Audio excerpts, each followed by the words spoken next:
Here we are again. Yeah. I feel like this might become a common thing, to be honest.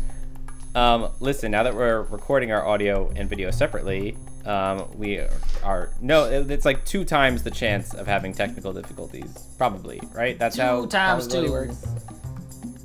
Equals 4? No, it's that, I think it's some cupcake, right? Where she's like 2 by 2 something. Yeah. Doesn't she say like 2 times 2 equals dick or something? I don't know. I really wouldn't be surprised if that's what she said. Anyway, hi everybody. Welcome back to another episode of the What Did the Gays Think podcast. I am Mac Lubeck, and today with me I have the lady to my tramp, Pat. How you doing, Pat? You're a tramp? Yeah. Interesting. I didn't know. My eye's still swollen. Still, well, you know. Yeah, still swollen. It's only been about 5 minutes since we recorded the last episode. Yeah, I thought, something would happen, but it didn't, unfortunately. So how do you deal with that? Are you going to, go to the eye doctor? I might go to my general first, but then again, my insurance is one of those where I don't need a referral, so I might just find an ophthalmologist that takes the insurance and just be like, what's up? I'm coming in. Is it just that your eye is swollen, or is it scratched? What happened? No, it's just like there's a bump. I can if I rotate my finger over it, I can feel one area that's just tender, and it feels like there's maybe a tiny little bump to it, but there's been no trauma. I haven't been hit recently, so that's good. And also, what about childhood? Well, this is not my therapy appointment. So we're not gonna discuss that. I consider this to be kind of therapeutic a little bit, getting to, talk about random stuff that's going on. Okay. What about you? I mean, it provides levity to my day, so that's good. That is good. I don't know what the definition of levity is, so I hope it's humor, light, fun. Oh, well, let's get personal, shall we? Okay. What do you want to talk about? What do you got going on? What's your good? So I texted you about this the other day. But I texted my general contractor who redid my kitchen. Yes. This man is a vehement Trump supporter. Like one of the over-the-top people that has those Trump stickers on their bumper. You know those people? Oh, I saw today someone driving a Jeep and they had a flag that said, "Don't blame me, I voted for Trump." Yep. I'm pretty sure that same one was on this man's truck. Oh, great. So maybe I saw him. The only reason I even used this man in the first place is because he gave me a discount because he's a family friend of my mother's. So your family is friends with Trump supporters. Interesting. Listen, some of my extended family are Trump supporters, so interesting. Okay. Anyway, that's why they don't listen to this podcast, probably. I thought that was just because you're a faggot. Slay. Anyway, go on. Yeah, so this contractor, right? There was a couple things that I wanted him to come look at because I don't know, one of the recessed lights in the kitchen is out, and there's a couple tiles on the backsplash that I want him to look at. So I texted him, and I'm like, yeah, can you come over one day when you have a free day and take a look at these? And he's like, yeah, that's fine. And that was the end of the conversation. It was fine. And then randomly, an hour or so later, he sends me a meme that is very clearly a racist meme. And I'm not going to say what it says on the podcast, but it's making fun of the Ron Desantis busing migrants to other places, and it's got a racist depiction of a Mexican man on it. Yes, I saw the photo and I was concerned. Yes, so I was like, okay, why would he send this to me? Because we had never discussed politics at all during his job. And he knows that I'm a gay man and that I probably wouldn't want to see something like this. Gay people can be racist. That's true. They could also be conservative, but I feel like they lean the other way. Oh, well, sure, but I know I've encountered, especially some white gay men who are a bit racist. Yeah, they definitely exist. Absolutely. Yeah. But you'd think, like, you wouldn't think that a Trump supporter would send this meme to a gay man. Like, it's just a weird event to happen. So at first I'm thinking, like, okay, he obviously meant to send this to somebody else. Oh. So I follow up and I respond like, what? Like, because I didn't know how else to respond to this. And then he responds back and he says, oh, my cousin sent that to me. And I was like, his cousin sent that to him. So I was like, okay, does he realize who he's messaging? Or, like, does he think that I'm a Trump supporter or, like, a conservative and I would find this funny? And if he does, that's an insult to me because, like, rude, honestly. Yeah, I mean, I know how I would have responded. I haven't responded back, so I don't even know how to respond. How would you have responded? Originally, I would have said, I don't want you coming over. And please do not contact me again. That's what I would have said. Yeah. But, that's just me. I have a very straightforward, sort of unyielding, some might say tactless, but I say a very specific way of responding to things I don't like. Yeah, and I'm proud of you for that. Thank you. Thank you. It doesn't make me a lot of friends, but it is something I pride myself on. I don't like confrontation at all. I'm a very non-confrontational person. And plus, I still need, like, someone to come look at these things in my kitchen, and he's the one who did the kitchen. So, like, I still need him to come over. But I just, like, don't know how to follow up on this now. I'm like, okay. Just let do I not acknowledge it? Like, lie. Let sleeping dogs lie. Do not talk about it. Do not come. Do not come. Bring out my Kamala Harris and just be like, do not come. No, do not come, Mala Harris. Okay. I get it, John. Nice. But yeah, that's an update from my end. What about you? No, I have nothing personal really going on. I mean, I'm working myself to the bone. I'm just trying to I just want to exist. You know what I have thought about recently though? Yeah. I'm having this, and it's not a problem because it actually speaks to a level of efficiency that I've achieved, but it is somewhat of an issue. I have found that I've become incredibly efficient to the point where I know the perfect amount of time needed to get into work and do exactly what I need to do for that day, and then leave, and then get home and continue to do more work, depending if it's whether it's like actual school work or if it's like work at home such as cleaning and cooking, and then be able to get to bed at a reasonable time. It's a good thing because I always know I can get what needs to get done. It is an inconvenient thing because of two reasons. The first, I'm realizing I don't have a lot of free time, which is unfortunate. So I don't have a lot of flexibility in my schedule. So when I need to schedule things like doctor's appointments or vet visits or grooming visits for the dogs, I can't really do so easily. But also because it does not lead to any sort of spontaneity in my life. It does not lead towards any surprise. And that's something I think as we get older, we get less and less of, which is disappointing.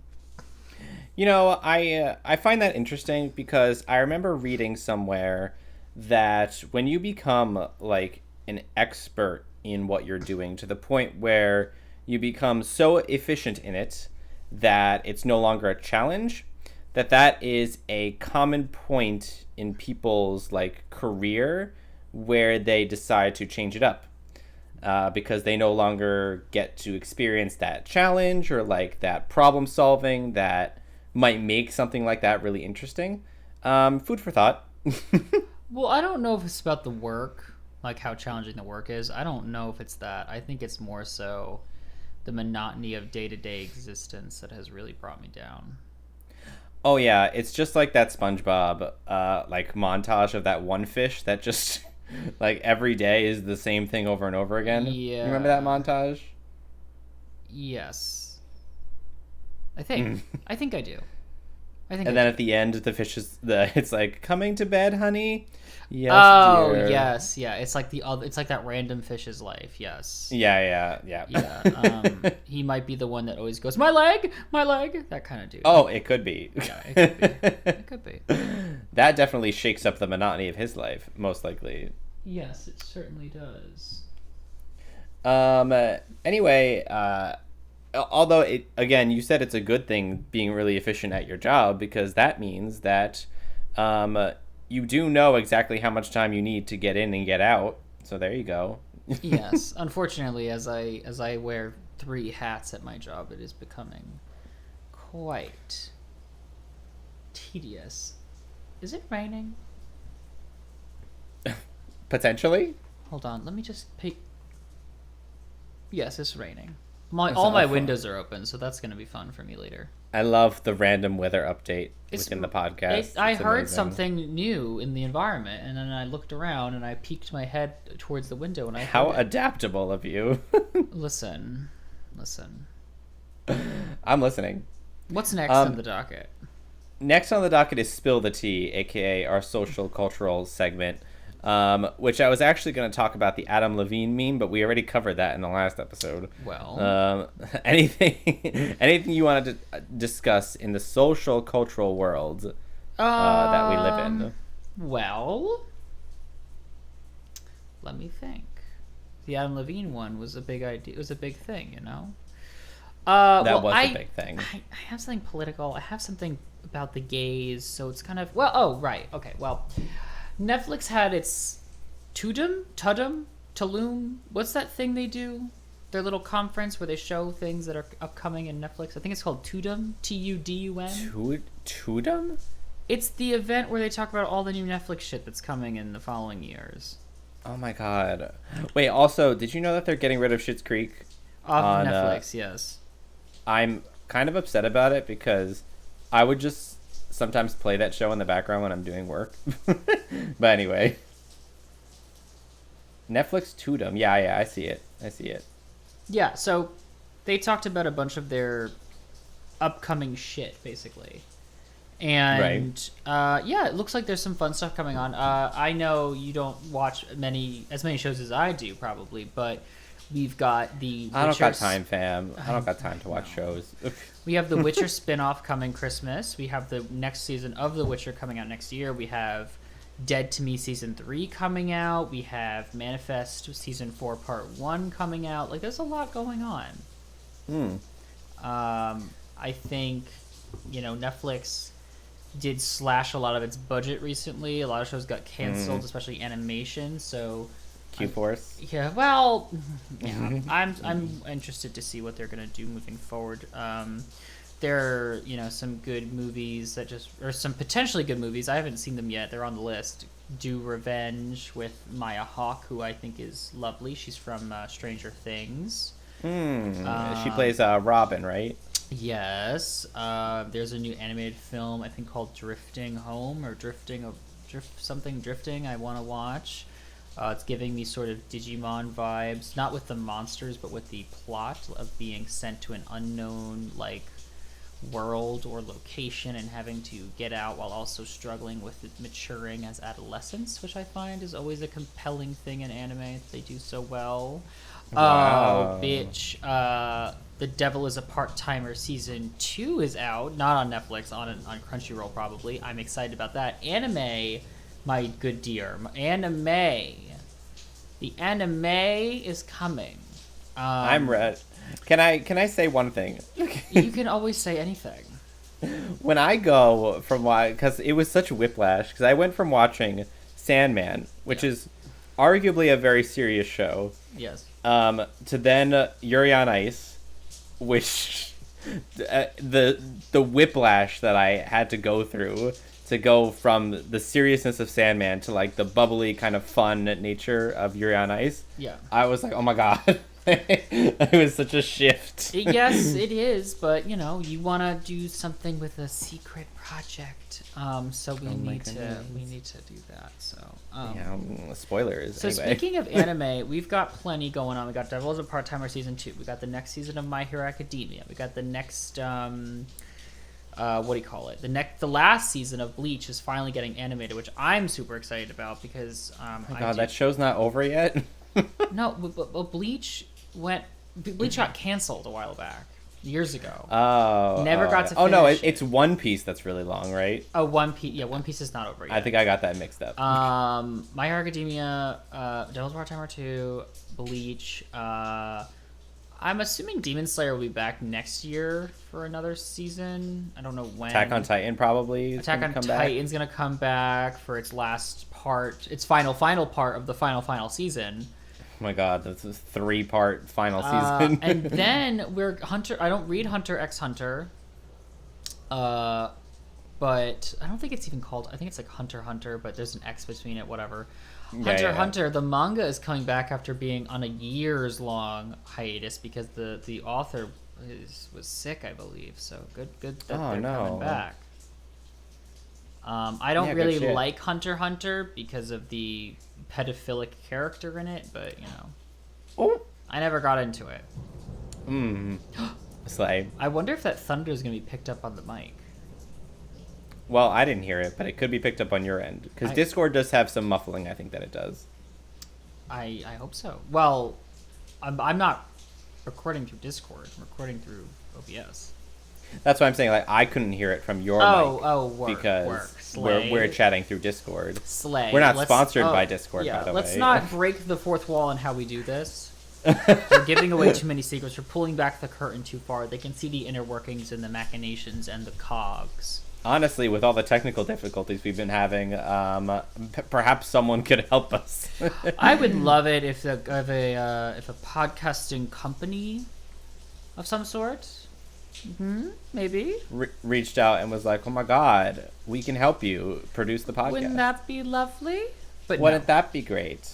But no, it will not happen. Unfortunately. Yeah. So Pat, why does politics suck?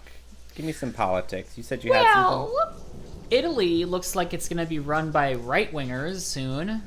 Oh, no. I believe the tweet I saw was this will be the most right-wing conservative sort of government that they have had since World War II. Oh, R.I.P. to Italy, I guess. Let me just pull this. Why? What happened? Was the election like really bad? I don't think it's over yet. I think that's just how people... Yeah, here we go. Italian voters took to the polls on Sunday to elect a new parliament. Oh, apparently it's elected. After former Prime Minister Mario Draghi... is it Draghi? No, Draghi? I don't know. I speak Italian-ish. I should know, but I don't. After the Prime Minister's July resignation triggered a snap election, the country's far-right coalition is on course for a majority in both houses of parliament, positioning Fratelli d'Italia leader Giorgia Meloni to become the country's first female prime minister. I don't know what this. Oh, it's that they're saying it's from some reporter saying it. Whatever. But as vote counting continues, keep up here for the latest. So this woman. Yikes. This woman, Giorgia Meloni, is apparently positioned to become the country's first female prime minister, which we thought would be a great thing, but apparently she's right wing, which may not be a great thing. Yeah, I always love a woman in power, but I also don't like right-wingers. So Italians have sent a clear message in favor of a right-wing government led by Brothers of Italy, Meloni says. I'm guessing Brothers of Italy is a party. It sounds like, what do those people call themselves? The Proud Boys? Oh, let's not bring that up. Whoa, okay, careful. Oh, well, R.I.P. Italy. I'm sorry for anyone who lives there currently and having to deal with that. Yes. But then again, we might end up with a right-wing government soon coming up as well, passing the 2022 midterms. Wouldn't that be terrible? It would be terrible. There have been a couple of polls that have come out recently, pretty good polls that's saying Republicans are ahead. Even after the Dobbs decision, which overturned Roe v. Wade, which kind of surprises me, but you never, I don't know, America's weird. America weird, is man. weird. It really is. Speaking of America, and that meme that got sent to me by my general contractor, Oh, Lord. Ron DeSantis apparently paid to have some migrants bust or flown. I don't know, bust or flown. One of those flown to some Democratic areas, including Martha's Vineyard. Yes. And apparently, like, right wingers are really into this. Like, they think this is a great idea. And I'm like, why? Yeah, what exactly is the what do they think it's doing? Like, what's the point? They think it's sending a message. Like, it's kind of like an own the libs type of thing. Like, oh, look at all these migrants that we have in our area. We're going to send them to you. And it's kind of like a fuck you, you know? Right. I think it's dumb because you're playing with people's lives. Yes. And these migrants that they're busing, they're not even illegal immigrants. These are legal immigrants that they're busing. Yes, yes. Which doesn't make it any more or less bad, because even if it was illegal immigrants, I think that'll also still be terrible. And side note, every time I read about this and I read the word busing, I just think of like bussin', you know? Bussin'. Like it's bussin', like is my lord, this is unequivocally fucking busing. Oh my goodness. That kind of thing, you know? Unequivocally fucking bussin'. But yeah, I think this is stupid political theater because you're like ruining these people's lives basically. They're people too. Yeah, like sure they're immigrants, but they're people. They're kind of interrupting the flow of their lives. Yeah, and for their nice, fun political like stunts, I just think it's ridiculous. Yeah, it's a little bit. I'm not too happy about it myself. But interesting that they dropped some off at Martha's Vineyard, which is such a nice place. I mean, I wonder what they did. Did they just vibe? At Martha's Vineyard? Martha's Vineyard residents actually apparently got together and like helped them, which is great for them. That's actually pretty nice. Okay. Yeah, and it was also kind of like a fuck you back to Ron DeSantis to be like, okay, you dropped these people off like an asshole, and now we're actually going to help them. Well, Ron DeSantis is swine. Also, okay. This is also a tangent. He's so ugly. Oh my god, I was just thinking the same thing. And I'm like, why are all of these people ugly? Like, okay, I'm not one to usually judge people based on the way they look. I am. But he's not only ugly, like, physically, but his character is also ugly, so I'm perfectly fine with calling him ugly. All of these Republicans' characters are ugly, but I'm like, why can't one just be hot so I can sort of, like, hate fuck him? Ron DeSantis, hideous. Ted Cruz, literally walking vomit. What's that other one? Who's that other Greg Abbott, also hideous. Is it? Wait, let me go at Greg Abbott. Lindsey Graham. Greg Abbott's also terrible. Hideous. No, it's the other fucker. That what's his name? There's so many. Mitch McConnell. No. Okay. Let's slow down. We don't go that hard. But they're all ugly, and I'm like, they're all ugly. Like, come on, can we just have a hot one just so I can look at him and go, okay, well, at least he's hot. Even like Marjorie Taylor Greene is. Marjorie Taylor Twat? Marjorie Taylor Twat. She's also not. No, attractive. They're all ugly. They're a man, woman, they, them. If they had a non-binary person, they're all ugly. That's what. They're not gonna have a non-binary person, please. That's what fear mongering. That's what conservatism. That's what Republican values. That's what right-wing values do to a person. They make you age and become ugly. So if you want to be hot and sexy, just don't have those values. If you want to be hot and sexy, just be a communist. Honestly, that's something we could talk about. Now that's a hot take. Rank that on a scale of frigid to spicy. Oh my god. Anyway, that's what I had to talk about. Yes, love it. All right, what's new with the gays? Rina Sawayama. Who is that? I told you and Jackie about this, and I even sent a song by Rina Sawayama to both of you, which I know Jackie listened to, but I know you didn't.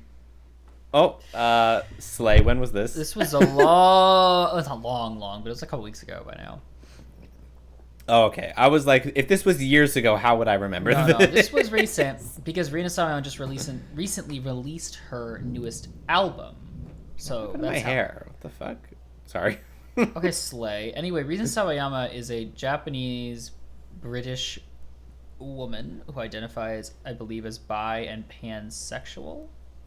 Love. She has recently released an album called Hold the Girl. And it is without a doubt queer music. I love undoubtedly explicit queer music. This album is 100% like she's released previous music before, which I haven't done like a super deep dive on. This is like my first real foray into her. This is queer, mama. This is gay. I looked at this and I was like, oh, Kinsey scale, LGBTQIA, drag, like it's just everything that I associate with gayness, which may or may not be accurate. I just thought of these things, but basically she's got this new album. I believe, if I read correctly, that she became like the highest charting Japanese woman in the UK with this album, if I remember correctly. So I love that. She's a woman of color, she's queer, and she's releasing good music. So the album came out. I'm seeing her in November 2nd. I'm seeing the woman. I'm seeing her. Oh, okay. When you said November for a moment, I was like, we're going to Disney. No, I was a tangent. I was upset because Paramore is having a show November 5th, and I can't go. But I don't mind giving up things to see my friends for a trip. Giving up the right to vote as well, because we're leaving on election day too. Unlike other people who do not want to see their friends. Who doesn't want to see their friends? Who are you talking Interesting. Anyway, back to Rina Sawayama. Who are you subtweeting right now? I don't know what you're talking about. Many songs on this album are great. I've done a couple listen throughs, but I've stuck to a few. I'm just gonna name the ones I've really stuck to. Minor Feelings, This Hell, Forgiveness, Frankenstein, Hurricanes, Send My Love to John, and Phantom.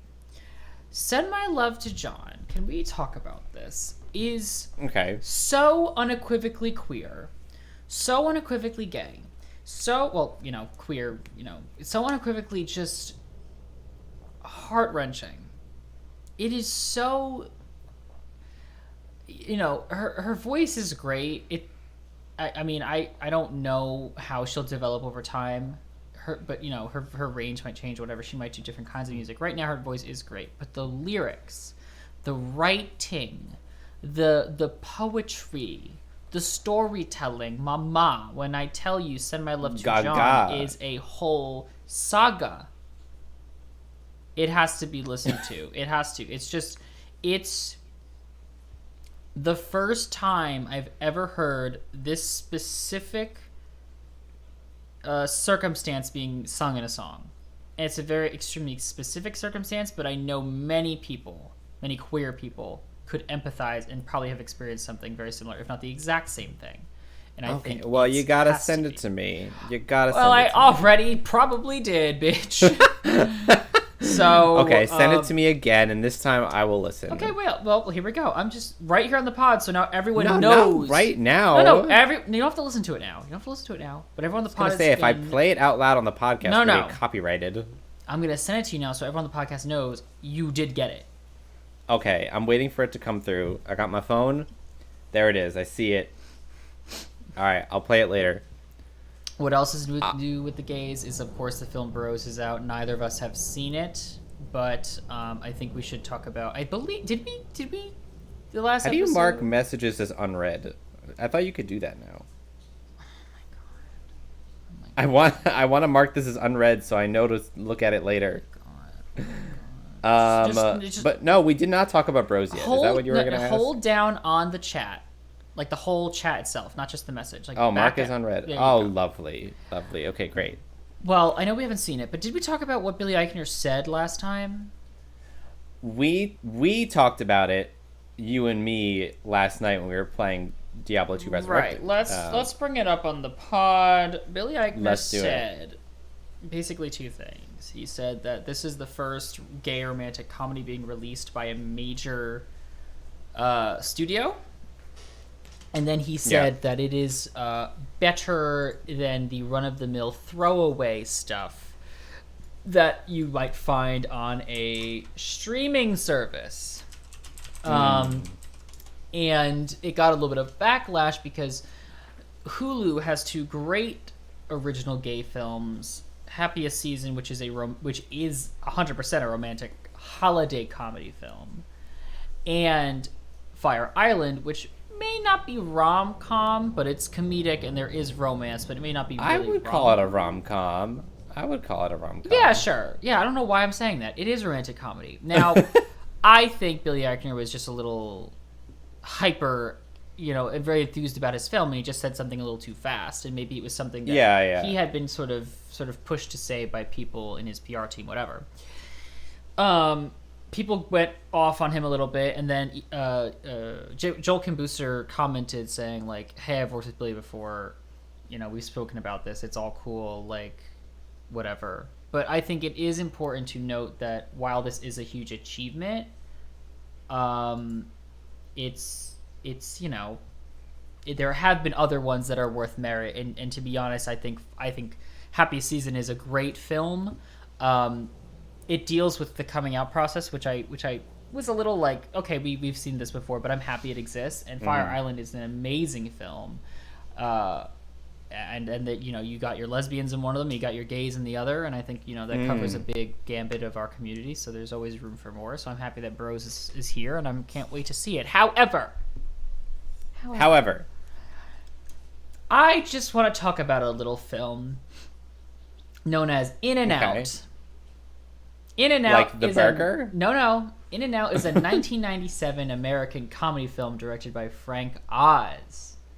It stars Kevin Kline, Tom Selleck, Joan Cusack, Matt Dillon, Debbie Reynolds, Bob Newhart, Shalom Harlow, and Wilford Brimley. I'm getting this from the Wikipedia. Okay. I saw this film when I was very young, and it is a unequivocally gay film. This film is about a man who is outed on television while he himself was not really aware of the fact that he was gay. So basically, how did that work? Basically, a student of his eventually becomes like a successful actor, plays gay in a film, wins an Oscar for it, and in his acceptance speech says, I want to thank my teacher who is gay. And the teacher's sitting there with his wife watching the acceptance speech, and he's like, I don't know what he's talking about. And over the course of the film, he does come to terms with his homosexuality. Interesting. Okay. Now, this film isn't from 1997. It hasn't aged perfectly, obviously. There are some things that today would probably not be something we'd want to see in a gay film. But as a gay child, watching this film, although a lot of the gayness is played for comedy and humor, it actually really was nice to see. Kevin Kline and Tom Selleck are not gay, as far as I know, in the public sphere. But it's actually a fucking funny movie, and a good movie. And if you think about how 1997, there was a theatrical film comedy about a gay man, like, the film became one of mainstream Hollywood's few attempts at a comedic gay movie of its era and was widely noted at the time for a 12-second kiss between both Kevin Kline and Tom Selleck. It was made by Paramount Pictures, which is a major studio. And I'm just saying, like, this was not a film made by gay people. It wasn't even made for gay people. But it was kind of, for me, like, a sort of, like, touchstone of my young homosexuality, and me sort of seeing this on film and being able to laugh with it was kind of nice. So I just want to bring attention to that. Did that help you come to terms with your own homosexuality? It didn't hurt me, I'll say that. That's good. I don't know if it helped necessarily, because I had to deal with my homosexuality. My homosexuality was more, the problem I had with it was way more an internal struggle. It was not an external struggle. Right. It was a little bit of external struggle, but I was worried about people who perceive me, but it was way more internal. But this definitely brought levity to it in times when I was internally struggling with it. So when Billy Eichner says that this is the first major gay rom-com film written by queer people, starring queer people, for queer people, he's 100% right. And that is a huge achievement. However, I don't want these other films like Fire Island, like Happy Season, and like In and Out to sort of fall by the wayside. In and Out is more of sort of an esoteric sort of reference, but it's still, at least for me, and I'm sure there are some other people who might be able to agree, unless people are going to go like off and say how problematic the film is now because it didn't age the best. But it's there. It was Hollywood's attempt at trying to give us queer people. I mean, that's good because I've been saying this multiple times. Like, I'm so happy that there's a lot of queer media, a lot more queer media nowadays than there used to be, because someone like me who grew up didn't seeing anything. Yeah. It delayed my coming out probably because I had no positive depictions of gay people until I was in high school probably. It would have been nice to have some positive depictions of gay people that I could watch. Yeah. And kind of, commune with. Or, you know what I'm saying. Yeah. It would have been nice. So I'm glad that these films are here. I'm glad that they're all here. Fire Island, Bros, Happy Season. I'm happy that they're all here. I think you should watch In and Out, and then we should talk about it, because it's an older film's representation. It's an old Hollywood representation of what queer people were kind of seen as in a comedic sense, and I think that's important to discuss. All right. Add that to our list for our secret project. Anyway, but yeah, I think, I'm happy Bros is here. It's obviously I'm going to see it. I think it's super important, but I also think other things are super important as well. And that's not what Billy Eichner was saying. I don't think he at any point was trying to have any malice towards these other projects. I think he's just really excited because he's right. This is like a huge thing. Everyone on this film is queer. Everyone is in some way not cis het. Yeah, I also don't think he necessarily meant it to slight movies like Fire Island. No, I don't think he did that at all. No. But yeah, anyway, shall we do some Frigid or Spicy? Oh, please do. All right, this is Frigid or Spicy, where we, the gays, rate Twitter hot takes on a scale of 1 to 5. 1 being frigid and 5 being spicy. All right, here we go. This is from Twitter user Robert Beef. Oh, God. Robert Beef? Robert. Oh, raw. R-A-W. Raw beef. Robert Beef. Give me that raw beef, honey. Oh, God. This might be a hot take, but I really don't think it's okay to make movies about well-known serial killers. And it's probably not good to cast conventionally attractive actors with young, impressionable fan bases as the leads, no? Mm-hmm. I assume this might be related to Dahmer. I think that is yes, because this was posted today. I'm assuming it's talk yes. about it. Okay, what do you want to talk about? The whole attractiveness thing, I don't think is relevant. I think that a part of the serial killer, a part of what some people see about these serial killers is that they were attractive, is that they used their looks to help them move through society, help them do whatever they wanted to do. So casting attractive people, I don't think is relevant. Are they trying to insinuate that all serial killers were ugly, or that I don't know? But like maybe personality wise, of course, yeah, ugly on the inside. But like evil people can be ugly, evil people can be hot. That I think is irrelevant. I think the first part of that is worth talking about. Sort of making more media about these people. I think you're kind of like romanticizing them in a way is what I feel is happening. Because this is a Ryan Murphy series. Ryan Murphy does a lot of these sort of it's sort of romanticizing, elevated sort of through like a more fantastical fictional lens. It's not a straight docuseries. It's a performed series about real events. So, when you look at American Crime Story, both seasons, those are real events, but they're put through his lens and they're stylized. They're given fluffiness almost, not in a negative way, but it's given a heightened sense of reality, which makes for good TV. So, you get this. He also did that with Ratchet, which is based off of Nurse Ratched from the for the book One Flew Over the Cuckoo's Nest and gave her a more elevated, heightened sense of reality with her own story.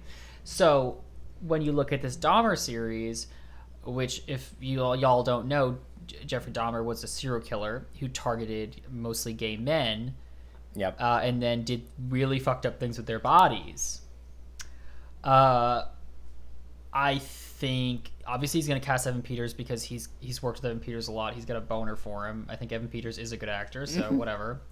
He's from American Horror Story, right? Yeah, he's been in many American Horror Story seasons. So whatever about that, but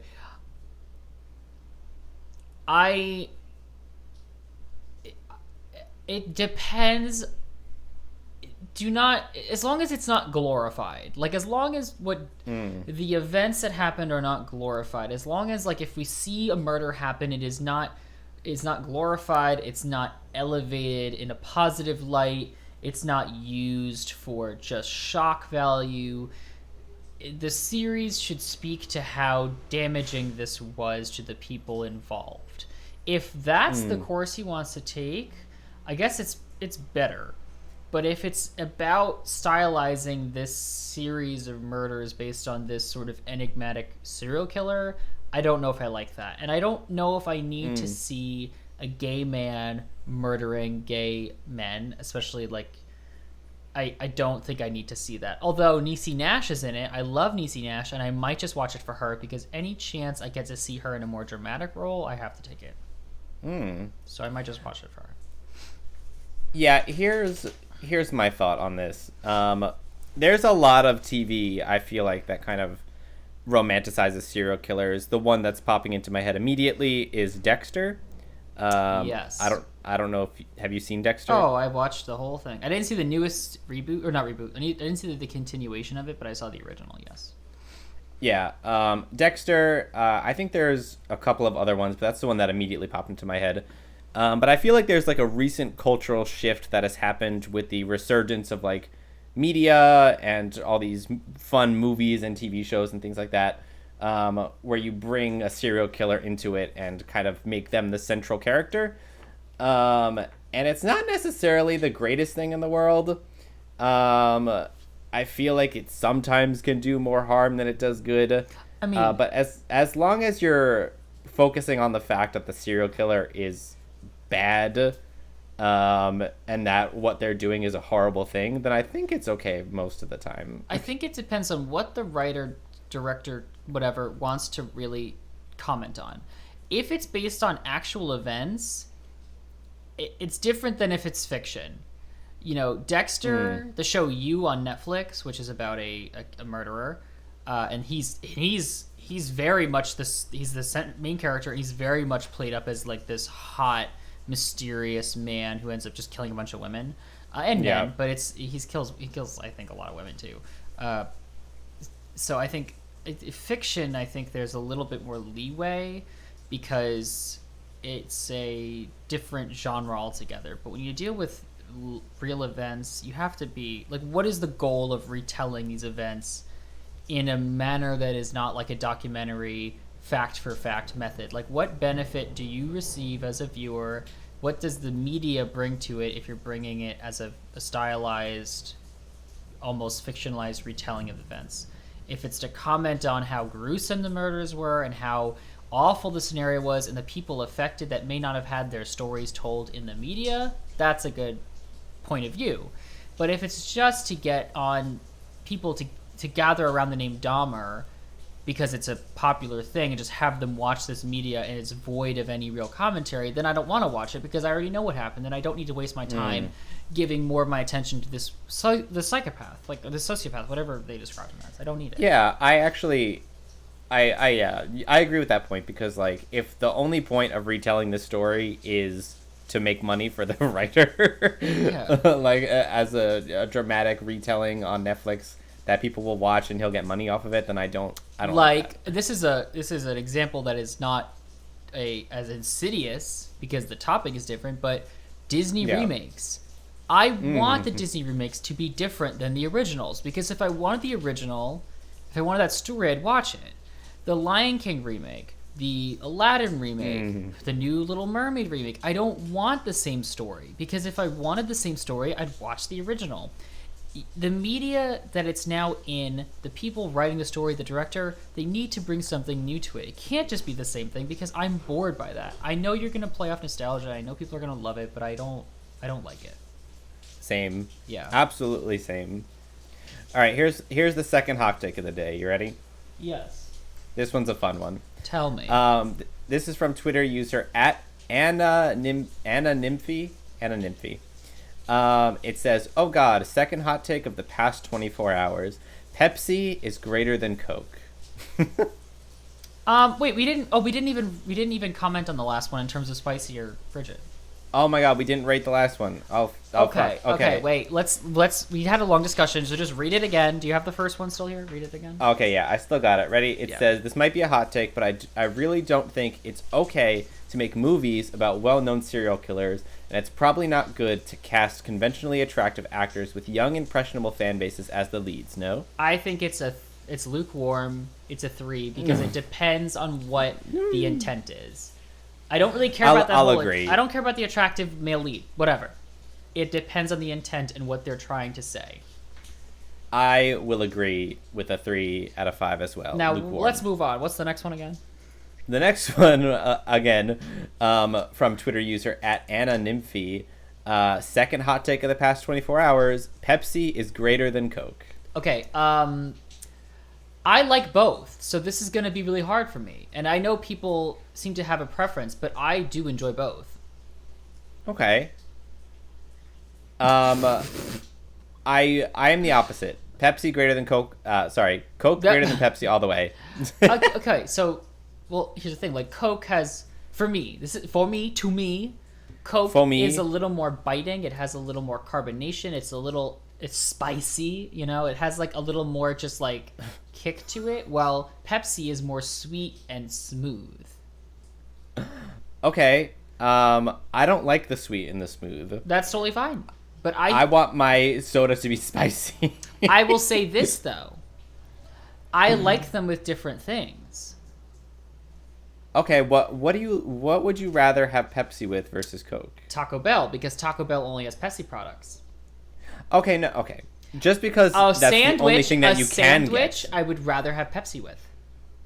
Okay. But Taco Bell, if they did have the option to give you Coke, would you still do Pepsi? Probably. Maybe just because I've done it so much, but maybe the association is there, but for subs and sandwiches, I love a Pepsi with it. Okay, what about a Coke? I love pizza and Coke. Interesting. Coke with a burger is really good.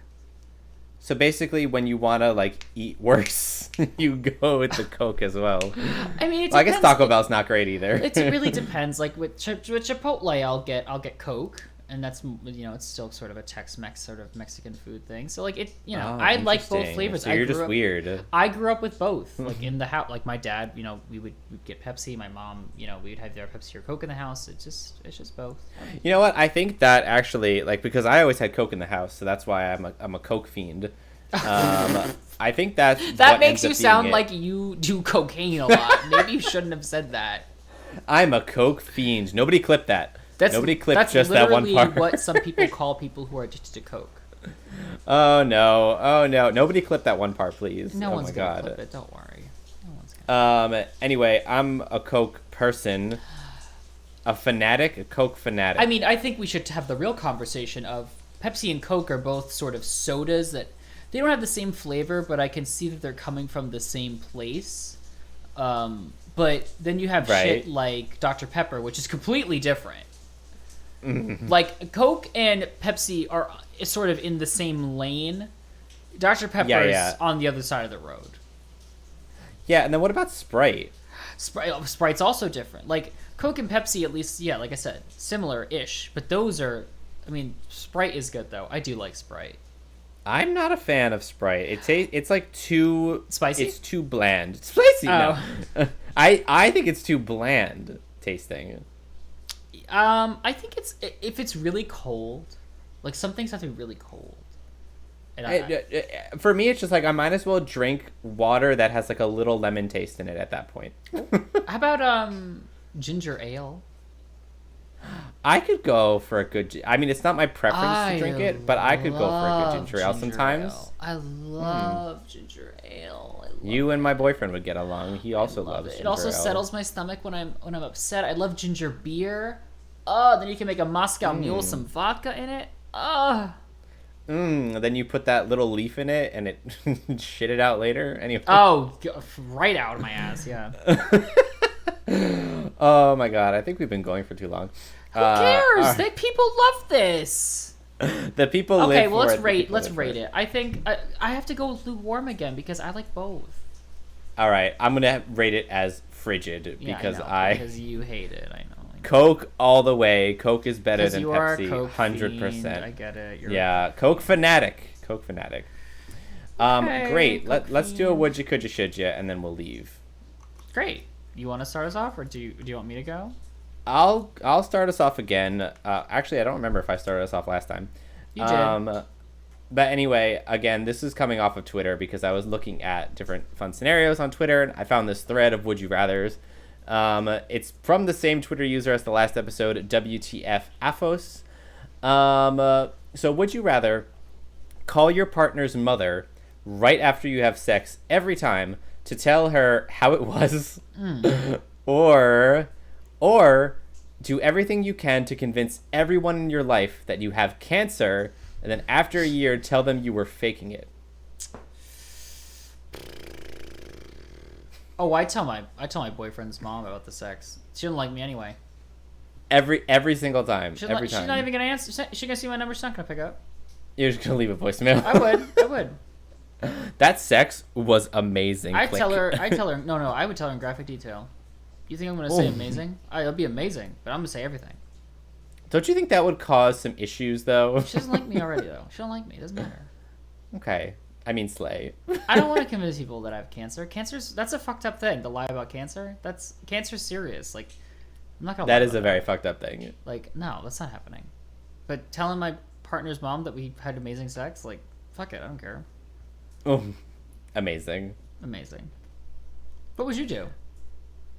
Oh, it's so tough. It really is because I definitely don't want to. I definitely don't want to trick everyone into thinking that I have cancer, but also I don't want to call my boyfriend's mom every time we have sex. I mean, I don't listen. After the first couple of times, she'd probably just stop answering. You could just stop having sex with your boyfriend.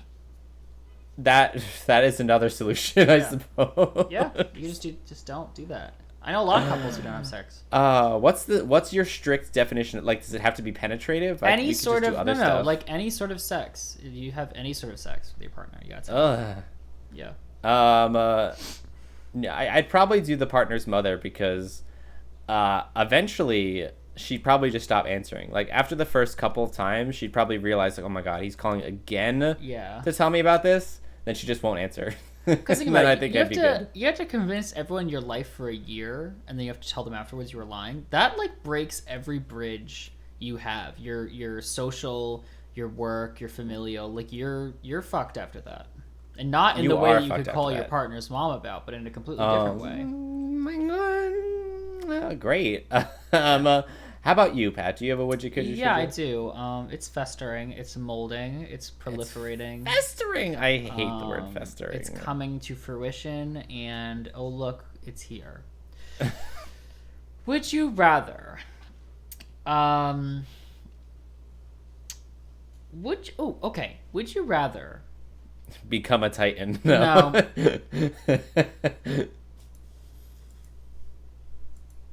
Would you rather require a pollinator to inseminate your partner if you could, like if you were with someone who could get pregnant?